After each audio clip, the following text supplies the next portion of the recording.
मूर्तिजापूर शहरातील जुनी वस्ती परिसरातील कच्ची लाईन येथील दादा जमादार यांच्या मालकीच्या जीर्णावस्थेत असलेल्या खोल्या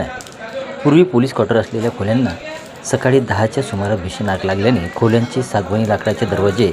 खिडक्या जळून खाक झाले.